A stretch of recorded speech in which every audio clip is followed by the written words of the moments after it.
तो सर हमें आपकी कहानी सुनने में काफ़ी इंटरेस्ट लग रहा है कि पहले के समय में किस तरीके से मैनुअल बैंकिंग होती है, कौन से ऐसे बड़े चैलेंजेस और रिस्क में जो है आज की बैंक चल रही है। कुछ तो कस्टमर बिल्कुल डिफॉल्टर होते हैं, जिनके पास पैसा होता है उसके बाद भी नहीं देते हैं। कुछ अभी आपने देखा होगा पैंडेमिक जो अपना कोरोना आया था, उसमें बहुतों का बिजनेस सपोर्ट हो गया और वो पैसा बैंक का देने में असमर्थ रहे। इसी तरीके से इकोनॉमी भी कभी कभी किसी दिशा में जब डाउन होती है तो उसका भी इम्पैक्ट उस पर पड़ता है। तो hey guys, welcome back to the channel. आज की वीडियो में आप लोग का बहुत ज़्यादा वेलकम है और आज की वीडियो में हम लोग पॉडकास्ट करने वाले हैं एक retired bank chief manager mister Pavan Kumar Srivastava, retired chief bank manager of bank of Baroda. Sir अपने आप को इंट्रोड्यूस करिए। मैं Pavan Kumar Srivastava, retired chief manager bank of Baroda. मैं 2021 में बैंक ऑफ बड़ौदा से चीफ मैनेजर पद पे सेवानिवृत्त हुआ हूँ। और मैं शुरुआत में मैंने 1984 में इस बैंक को ज्वाइन किया था, कानपुर देहात में एक शिवराजपुर जगह है वहाँ से। और उसके बाद मैं विभिन्न ज़िलों में विभिन्न स्टेट में होते हुए मैं यहाँ से फिर इलाहाबाद, इलाहाबाद से अहमदाबाद, अहमदाबाद से लखनऊ, प्रतापगढ़ और उसके बाद बनारस होते हुए मैं विभिन्न पदों पर रहते हुए चीफ मैनेजर पद से मैं सेवानिवृत्त हुआ हूँ। तो सर हमें आपकी कहानी सुनने में काफ़ी इंटरेस्ट लग रहा है क्योंकि आप फाइनेंस के बैकग्राउंड से आ रहे हैं, फाइनेंस और बैंकिंग से। तो आप अपनी जर्नी और अपनी स्टोरी बताइए। मैं 1984 में बैंक ऑफ बड़ौदा में शिवराजपुर एक जगह है कानपुर में, वहाँ मैंने ज्वाइन किया था। 2021 तक मैंने सेवा बैंक में प्रदान की है, विभिन्न पदों पर रहते हुए और विभिन्न जनपदों में विभिन्न स्टेट में मैंने काम किया। और मैं यहाँ से कानपुर से मैं इलाहाबाद आया। इलाहाबाद के बाद हमारा ट्रांसफ़र अहमदाबाद हुआ, मैं अहमदाबाद में भी रहा। उसके बाद अहमदाबाद से फिर मैं लखनऊ आया, प्रतापगढ़ और इलाहाबाद फिर होते हुए मैं बनारस में मैं 2021 में चीफ मैनेजर के पद से रिटायर हुआ। और इस पूरे बैंक की जर्नी में मैंने हर समय देखा बैंक का। वो समय भी देखा जब हम लोगों ने पेट्रोमैक्स में काम किया। इसका मतलब पेट्रोमैक्स से और एयर कंडीशन तक, मतलब पेट्रोमैक्स में बैठ के हम लोग बैंकिंग करते थे छोटी ब्रांचेज में। उस समय कोई भी साधन उपलब्ध नहीं थे, लाइट नहीं होती थी, तो हम लोग पेट्रोमैक्स में बैंक के काम को पूरा करते थे। उसके बाद धीरे धीरे मैनुअल बैंकिंग से हम लोग कंप्यूटराइजेशन में आए। कंप्यूटराइजेशन में भी जो शुरुआत में लोकल कंप्यूटराइजेशन था, यानी कि जो लोकल ब्रांचेस थी उनकी कई मशीनें होती थी जो अलग अलग डिपार्टमेंट की होती थी। जैसे करंट अकाउंट की अलग मशीन होती थी, सेविंग बैंक की अलग होती थी। उसको फिर एक फाइनल मशीन हम लोग जिसमें हम लोग अपना general ledger, profit and loss करने के लिए अलग मशीन थी। उस तरीके से वो धीरे धीरे फिर ये हुआ कि लोकल नेटवर्क में ये होता है कि ब्रांच के सारे कंप्यूटर आपस में जुड़े होते हैं, लैन बोलते हैं उसको। और उसमें क्या है कि हर मशीनें एक दूसरे से जुड़ी हैं, कहीं पर भी कोई भी काम आप कर सकते हैं। तो उसमें थोड़ी सी और आसानी हुई। लेकिन इस जर्नी से मैनुअल से इसमें आने में बड़ा ही बहुत परेशानी होनी पड़ी, क्योंकि उस ज़माने में कंप्यूटर का उतना यूज़ नहीं था। और सबसे ज़्यादा दिक्कत आई कि Y2 की का प्रॉब्लम आपने सुना होगा। जब हम लोग 2000 में प्रवेश कर रहे थे तो ये हुआ कि जब 2 के आगे 3 जीरो लग जाएंगे तो हो सकता है कंप्यूटर सारे काम करना बंद कर दें। एक टास्क फोर्स बनाई गई थी, हम लोग पूरी रात बैठे रहे कि जब डेट चेंज होगी तो क्या होता है, लेकिन कुछ हुआ नहीं। लेकिन हम लोगों ने उसमें जो है काफ़ी कुछ हम लोगों ने इसको टैकल किया। उसके बाद आया लोकल एरिया नेटवर्क में, जो मैंने बताया कि सारे कंप्यूटर आपस में जुड़े रहते थे। उसके बाद हम लोग लैन के बाद वैन में आए। वैन मतलब वाइड एरिया नेटवर्क। हमारे सारे हिंदुस्तान के कंप्यूटर आपस में जुड़ गए और जो CBS प्लेटफॉर्म देने का काम मैंने इलाहाबाद की 78 ब्रांचेस का मुझको ही दिया गया। मैंने अपनी टीम बना कर के लोगों को समझाया कैसे होना है और किस तरह से इसको हमको करना है। और वो एक बहुत बड़ा फेज़ था। उसके बाद धीरे धीरे कन्वर्जन होता रहा। CBS के कई अलग अलग वर्जन्स आए, उसमें भी बड़ी दिक्कतें हुई। लेकिन आज जो स्मूथ बैंकिंग हम देख रहे हैं, इसके पीछे एक बहुत लंबी जर्नी थी। उसमें हम लोगों ने या हमारे साथ के लोगों ने बहुत मेहनत की। आज तो हमको नहीं समझ में आता है कि हम लोग जब कंप्यूटर पे काम करने बैठते हैं, CBS के प्लेटफॉर्म पे बच्चे नई जनरेशन करती है तो उसको सब कुछ मीनू ड्रिवन हो गया है, मीनू से अपना सारा कुछ हो जाता है। लेकिन हम लोगों को डॉस से और विंडो में आने में ही बहुत दिक्कतों का सामना करना पड़ा, क्योंकि उसमें कंप्यूटर का नॉलेज बहुत से लोगों को नहीं था। और विशेषकर पुराने लोगों को सिखाने में इवन कभी कभी तो ऐसा होता था कि जो माउस का पॉइंटर को सही जगह पे लाने के लिए कुर्सी तक से लोग गिर जाते थे। ये पोजीशन थी।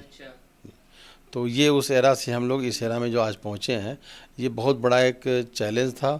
और इस चैलेंज को बैंक वालों ने बड़ी से स्वीकार किया और किया इसको। तो मैं आपसे ये पूछना चाहता हूँ कि जो बैंकिंग में जैसे इस समय जो बहुत स्मूथ आपने बताया, जो स्मूथ बैंकिंग चल रही है, पहले के समय में किस तरीके से मैनुअल बैंकिंग होती है, वो थोड़ा सा बता दीजिए।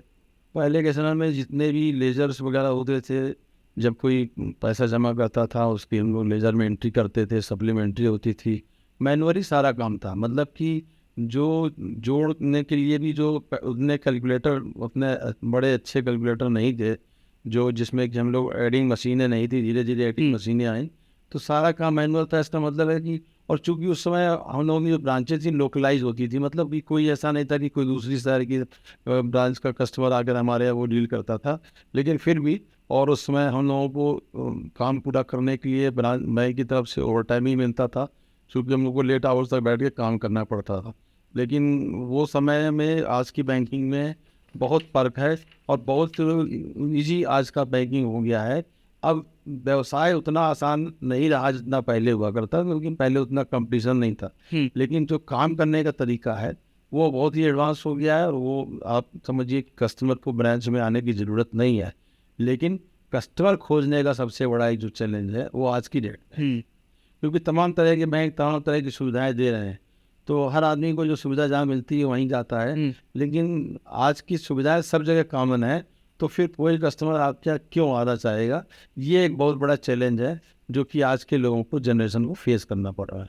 तो इसी से हमारा जो दूसरा सवाल है वो मैं आपसे पूछना चाहूँगा कि आज की जो जनरेशन जो बैंक की फील्ड में जा रही है, जो कि बैंकिंग करने जो एग्ज़ाम दे रहे हैं, बैंक पीओ का एग्ज़ाम वगैरह जो हो रहा है, तो उसमें जो है कौन से एसेंशियल क्वालिटीज़ और स्किल्स एक नई जनरेशन में होनी चाहिए जो कि बैंकिंग में जो बैंकिंग उसके करियर को सक्सेसफुल बनाती है।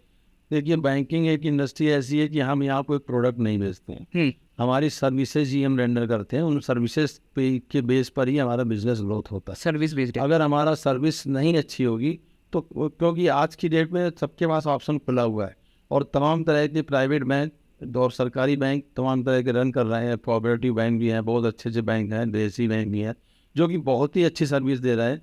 तो वो आपकी सर्विस पे ही डिपेंड करता है, सर्विस उसको कैसी दें, सर्विस विथ स्माइल, और यही अच्छी डिमांड है।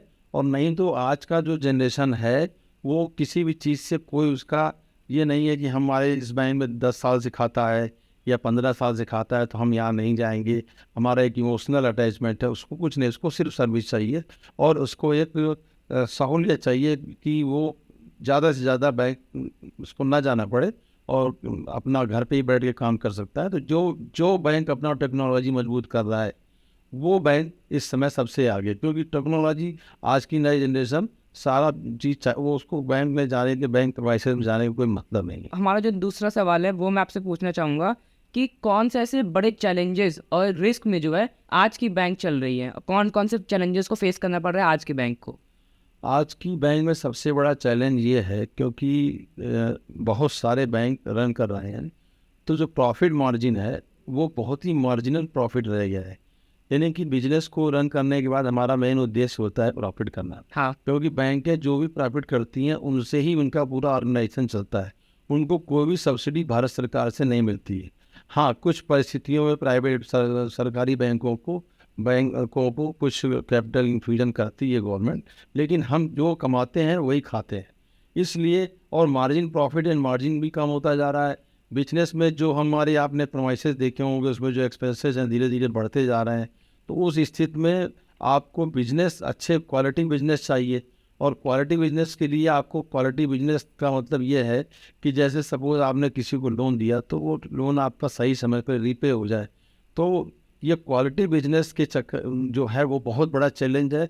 बिजनेस तो मार्केट में आपको बहुत मिल जाएगा, लेकिन क्वालिटी बिजनेस में आपको सर्च करना पड़ेगा, और वो बिजनेस ही आपको प्रॉफिट दे सकता है। क्योंकि आज के डेट में सबसे ज़्यादा प्रॉब्लम ये खातों के एनपीए होने में हो रहा है, और एनपीए होने के खाते में कुछ कई फैक्टर्स हैं।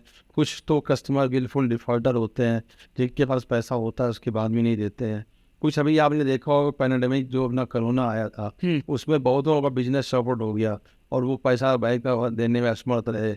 इसी तरीके से इकोनॉमी भी कभी कभी किसी दिशा में जब डाउन होती है तो उसका भी इम्पैक्ट इस पर पड़ता है, और नए बिजनेस पर लोग पैसा उतना लगाना नहीं चाहते हैं, या पुराना बिजनेस ही बड़ी मुश्किल से चलता है।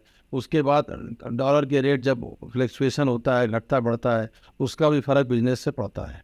तो गाइज़ आज के लिए बस इतना ही। इसके नेक्स्ट पार्ट के लिए आप लोग वेट करिएगा और सब्सक्राइब करके रखिए। इसके नेक्स्ट पार्ट देखने के लिए काफ़ी सारे और भी पार्ट्स आने वाले हैं। हम लोग काफ़ी सारे क्वेश्चंस और पूछने वाले हैं और ये जो है काफ़ी अच्छे से हम लोग को समझाएंगे कि किस हिसाब से जो है हम लोग को जेंजीज को कैसे अपनी जो मनी को मैनेज करना चाहिए। तो हम लोग मिलते हैं नेक्स्ट वीडियो में, तब तक के लिए बाय बाय। जय हिंद, जय Bharat, Vande Mataram and stay tuned.